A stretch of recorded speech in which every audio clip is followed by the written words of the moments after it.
আজকে আমার মামা স্বপ্ন পূরণের দিন। কেন স্বপ্ন পূরণের দিন বলছি তা হয়তো ভিডিওটা দেখেই বুঝে গিয়েছেন। হ্যালো এভরিওয়ান, আসসালামু আলাইকুম। মামার অনেক ইচ্ছা ছিল নিজেদের একটা বাড়ি হবে, যেই বাড়ির ডিজাইন থেকে শুরু করে সব কিছুই নিজের মন মতো সাজানো থাকবে। তো সব ইচ্ছের অবসান ঘটিয়ে ফাইনালি মামাদের বাড়ি তৈরির কাজ শুরু হয়ে গিয়েছে আলহামদুলিল্লাহ। প্রথমেই আগের মাটির বাড়িঘরগুলো ভেঙে নেওয়া হয়েছে। তারপর ঘর তৈরি করার প্রথম ধাপ অর্থাৎ ভিট খুঁড়ে নেওয়া হয়েছে।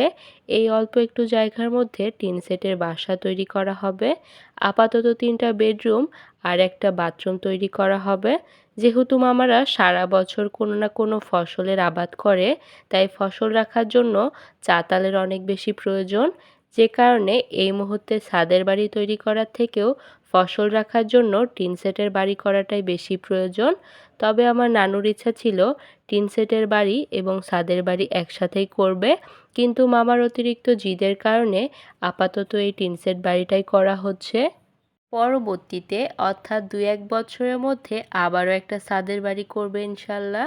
তো এক এক করে প্রায় 2-1 দিনের ব্যবধানে অনেকটাই কাজ শেষ হয়ে গিয়েছে।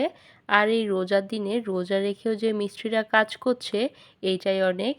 যে কোনো কাজ আস্তে ধীরে করাটাই আমার কাছে বেটার মনে হয়। আমি অল্প অল্প করে ভিডিও ক্লিপ নিয়ে রাখছিলাম। অলরেডি মেঝে পর্যন্ত কাজ কমপ্লিট হয়েছে, তাই পরবর্তী কাজ হলো মাটি দিয়ে মেঝেটুকু ভরাট করে দেওয়া। তো আমার মামা বারবার পানি দিয়ে মাটিগুলো ভিজিয়ে নিচ্ছিল মাটিগুলো নরম করার জন্য। তারপরও মাটিগুলো নরম হচ্ছিল না, কারণ এগুলো অনেক পুরনো ঢিলা। আমরা সবাই মিলে এই মাটিগুলো দিয়ে মেঝে ভরাট করার কাজে লেগে পড়েছিলাম। তবে কাজ দেখে যতটা সহজ মনে হচ্ছে ততটাও কিন্তু সহজ ছিল না। পরদিন সকালে মিস্ত্রিরা আবারও কাজে আসবে, তাই হাতে তেমন একটা সময় ছিল না।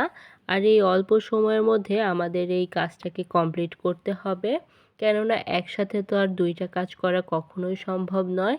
এতে করে কোনো কাজই ঠিকঠাক মতো হবে না এবং কাজেরও ব্যাঘাত ঘটবে। আর এত কাজের মাঝেও আমি কিছু ভিডিও ক্লিপ নিচ্ছিলাম আপনাদের সাথে শেয়ার করব জন্য। মাটিগুলো যদি একটু সময় নিয়ে ভেজানো যেত, তাহলে হয়তো এই ঢিলাগুলো অল্প সময়ে নরম হয়ে যেত। মাটিগুলো স্বল্প দূরত্বে রাখার কারণে আমাদের সময়টা কম লেগেছে, আর অল্প সময়ে আমরা কাজটা কমপ্লিট করতেও পেরেছি। তবে মামা অথবা নানা যদি একা একা কাজ করতো তাহলে হয়তো আরও সময় লেগে যেত। একসাথে কাজ করার জন্য দ্রুতই কাজটা শেষ হয়েছে।